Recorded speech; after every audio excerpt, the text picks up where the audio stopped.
Good afternoon, everybody. In the next 20 minutes, we would be talking about how you can elevate your organization's security through robust IT general controls. My name is Anurag. I'm a partner and market leader for Withum's Risk Advisory Services.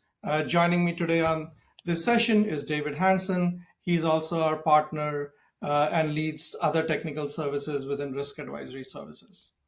The way we have structured our session today is we would like to start at a high level, right? Talk a little bit about the landscape first, and then use some examples of breaches to emphasize how IT general controls and various aspects of IT general controls uh, really, form the basis of how an organization can improve its security posture. So let's take a quick look at high level cyber landscape first, right? And I know this is a busy slide, but the whole purpose is to kind of show you if we go back 10, 15 years, right? And you look at the number of breaches that we saw globally. And by the way, each bubble in this diagram represents a breach, and the size of the bubble represents the size of the breach, right? So we saw a few breaches, but the moment we fast forward a decade and look at the last 5 years, it gets busier. Well, the trend in terms of the number of breaches globally and the size of breaches globally is only going up. So we are seeing more and more breaches worldwide. Uh, More applications, more organizations are online, more of our functions are online, which increases the threat landscape and the attack surface for the bad guys to go and try and attack the sensitive data that's available there. If we look at IBM's report, and IBM does this every year, they come up with a data breach report where they run a survey globally and try to identify how much does it cost for organizations that go through the breaches, what are the recovery costs, and they also track a few other elements there. So if you see the trend, we see that the average global cost associated with a data breach is somewhere north of $4 million, right? It was $4.8 million last year, it's $4.4 million. The point to note here, though, is that is the global average. If you look at United States, that average is about $10.2 million, right? So even though the global average cost of data breach is kind of going flat, the cost of data breach within United States actually increased year on year by 9%. The other element to note, as far as this report is concerned, is it takes on an average 181 days, right, before an organization realizes that they had a breach. That is about 6 months.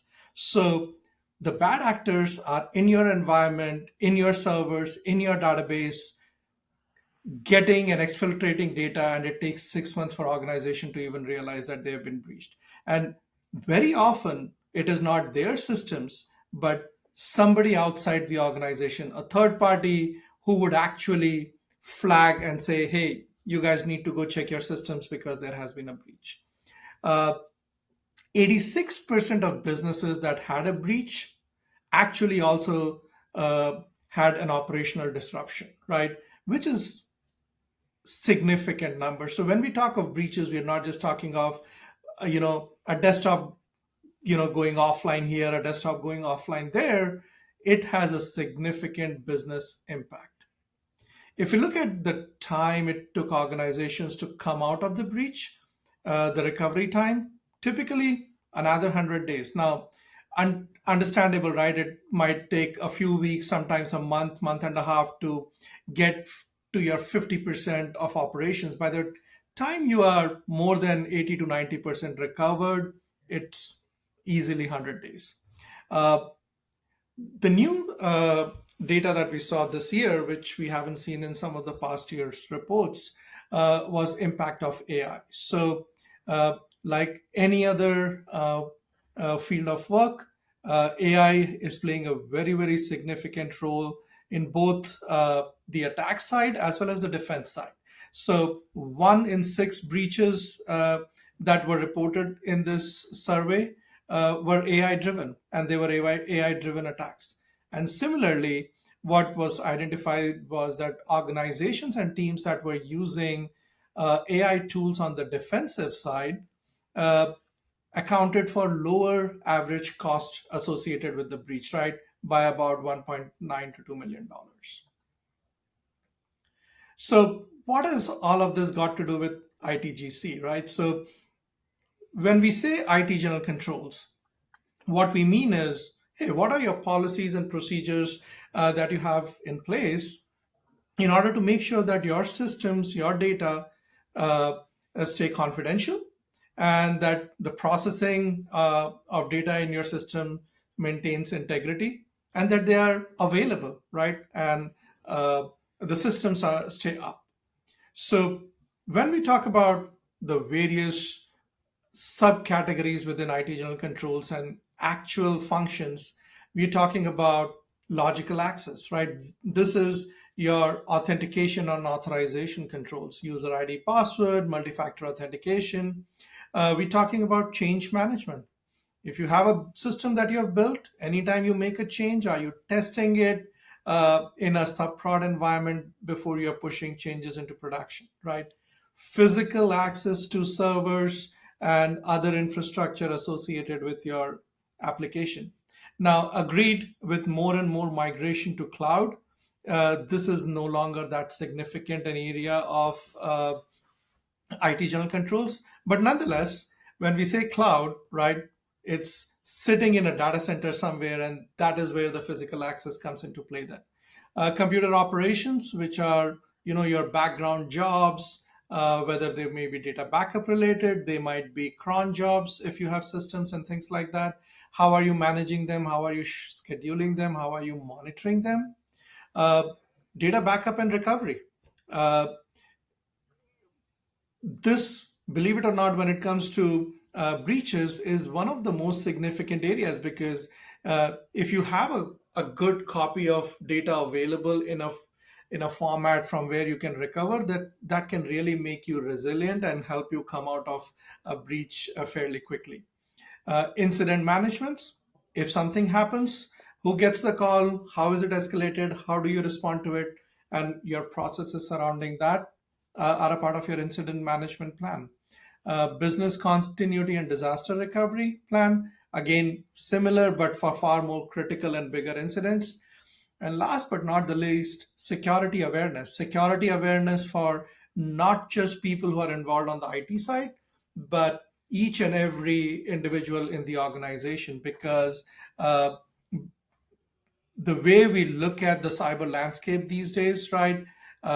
It is the human firewall, right? It is human element that is the weakest link.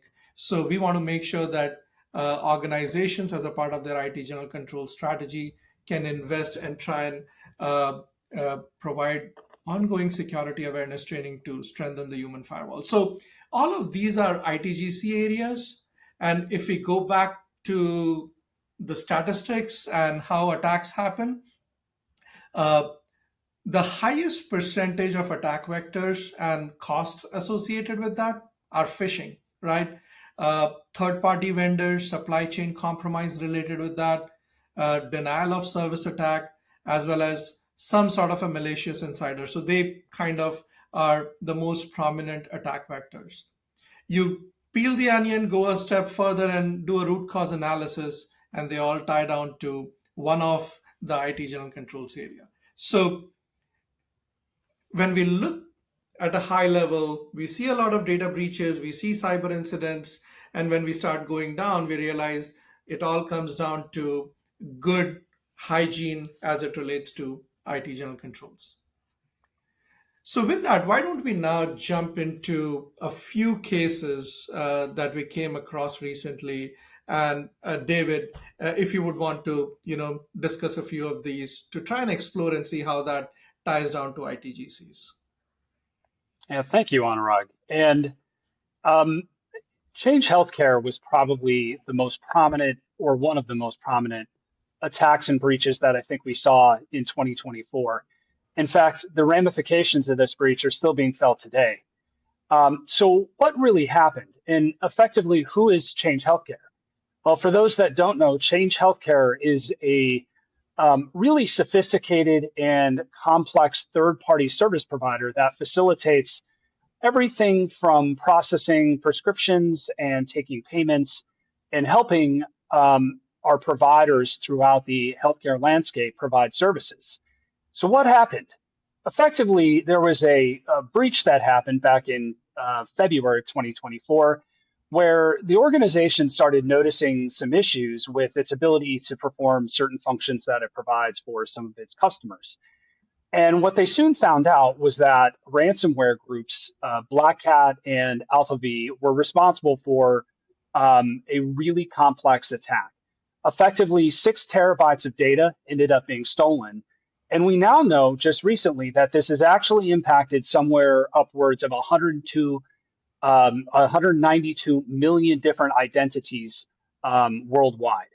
Uh, Immediately following the breach, United Health Group, which is Optum's parent company and the owner of Change Healthcare, made a $22 million payment to the ransomware attackers to get them to cooperate and unlock the data and hopefully not release that data.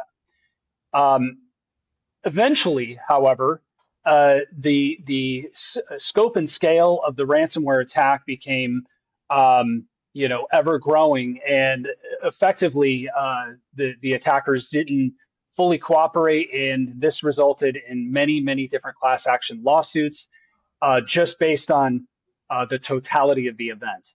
In the end, the direct costs have now exceeded approximately $2.5 billion, and it's still climbing. So, what really happened? Well, as they started to go back and look at the cause of the event, it really turns out that it came back to basic IT general controls, specifically not having multi-factor authentication enabled on one of the remote access systems. Let's take a look at another example. Colonial Pipeline also gained substantial notoriety back in 2021. Colonial Pipeline is a major energy transportation provider that moved fuel up and down the East Coast. Effectively, Colonial Pipeline again was subject to a ransomware attack. They immediately paid 5 million in Bitcoin to a group called DarkSide. The operations impact was relatively short-lived, particularly because of this payment. But really, what the outcome of the event is really the most, I would say, the most important with respect to this event, in that not only did Colonial Pipeline suffer a number of federal fines and Justice Department action and things of that nature, but what it really did was it started to provide additional attention on the criticality of infrastructure providers like Colonial Pipeline. President Biden subsequently issued executive orders, which led to additional compliance requirements, not just for the energy sector, but also in telecommunications. And again, very similarly to what we just discussed with Change Healthcare, it was again another IT general controls failure, again with the lacking of multi-factor authentication, with VPN connectivity providing remote access to their networks. So if we take these two ransomware examples and we look back at how IT general controls can really help protect and prevent these types of events. So we talked about the logical access implications, particularly with multi-factor authentication being required, particularly on any externally accessible endpoints. Additionally, if both entities had strong backup and recovery processes, it's possible that the scale and the impact of these events might not have been so widespread, and it may have even prevented them from having to pay the attackers to begin with. We should also consider the impact of security awareness could potentially have as well, particularly as many times these events are actually caused not necessarily because of a misconfiguration in a publicly available endpoint, but actually because end users often are providing their credentials as part of these types of attacks, thus leading to these attackers to getting access, and again, which could be prevented by something like multi-factor authentication. Anurag, do you want to talk a little bit more about the recent CrowdStrike IT outage that has occurred? Sure. So I think this was 2024, and I remember this very clearly because I think I was at one of the airports, and it was a spooky scene to see, the Microsoft blue screen of death on like 10 screens while I was walking to my gate. Uh, uh, I think every sector possible got impacted by this last year. It so happened that CrowdStrike pushed out.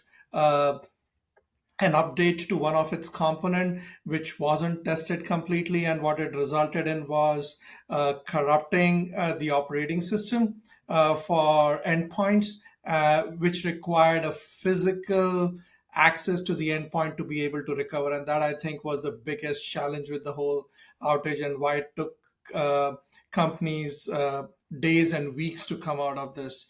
But again, right, talking about testing and change management, there are a number of incidents that we look at over the last 10 years, where a software bug here which wasn't tested would bring down the whole system and would cause operational disruption, right? American Airlines had it.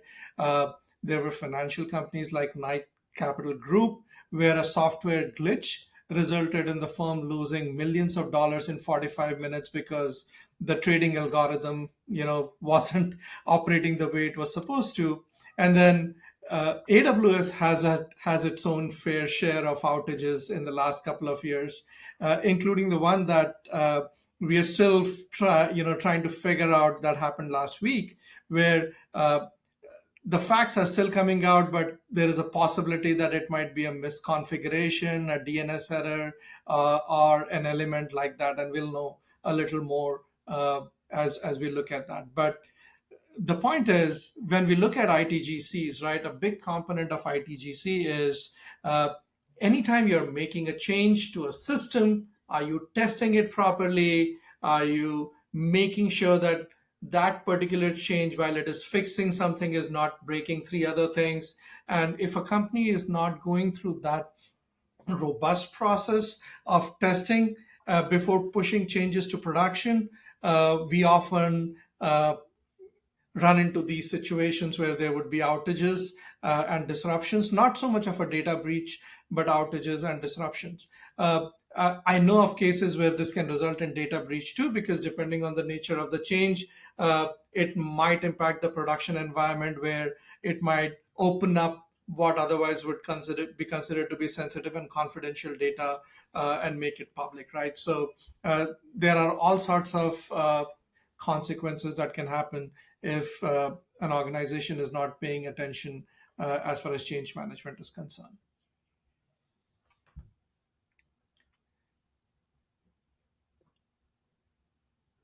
So, David, I think those were a few examples that we wanted to talk about. Why don't you kind of uh, help us summarize, right, what we saw, and what are some of the key takeaways for our listeners here?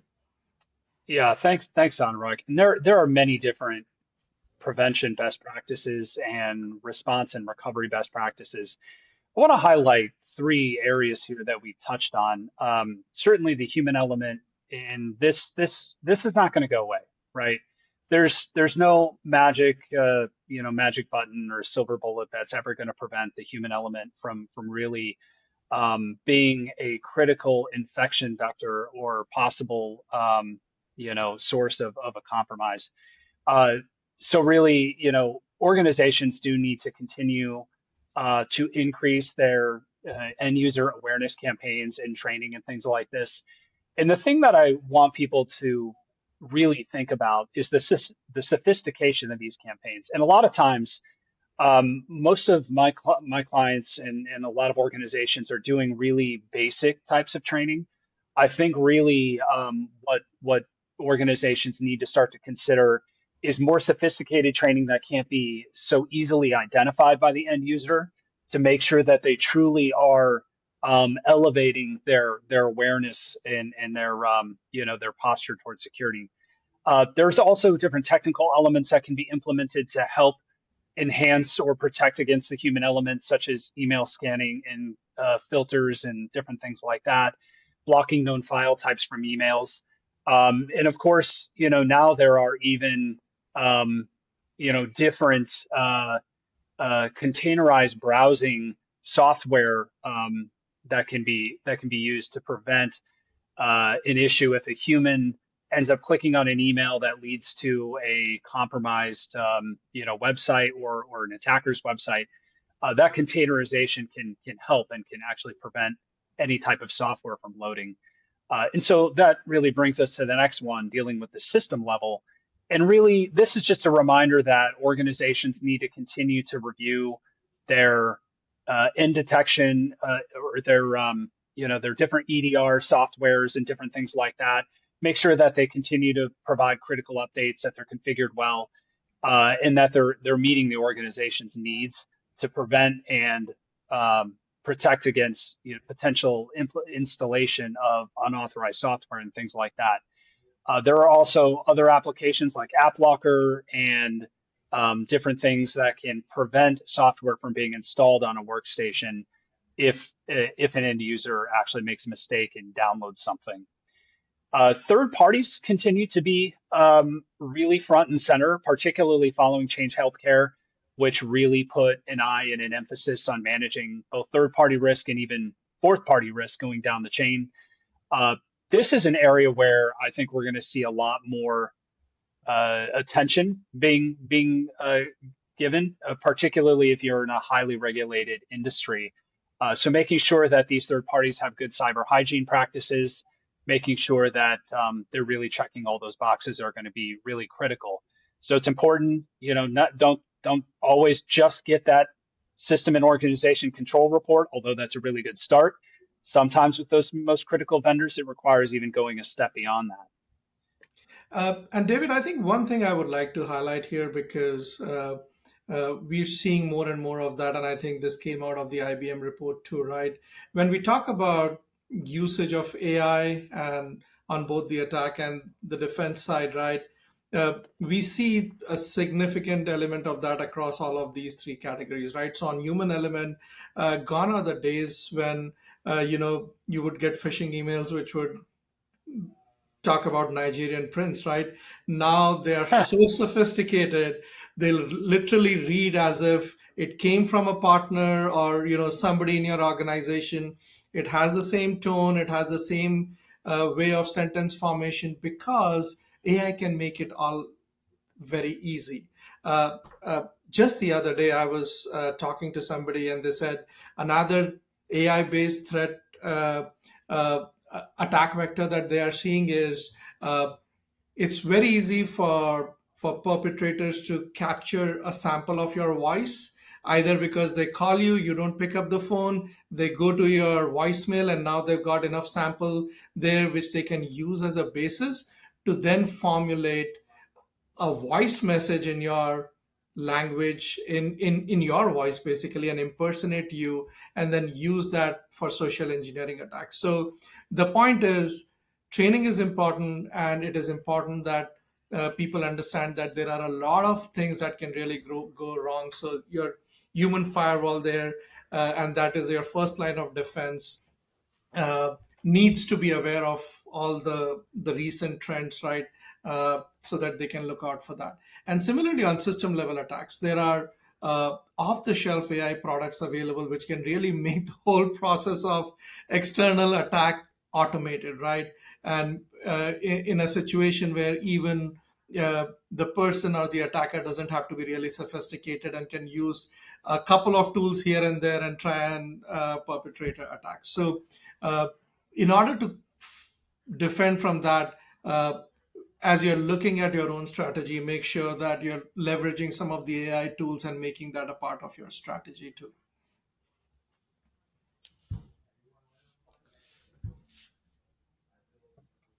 Excellent. So if we look here, um, So, where does your organization fall with respect to its security strategy? Well, most organizations are actually somewhere in the middle. Wouldn't you say that's correct, Anurag?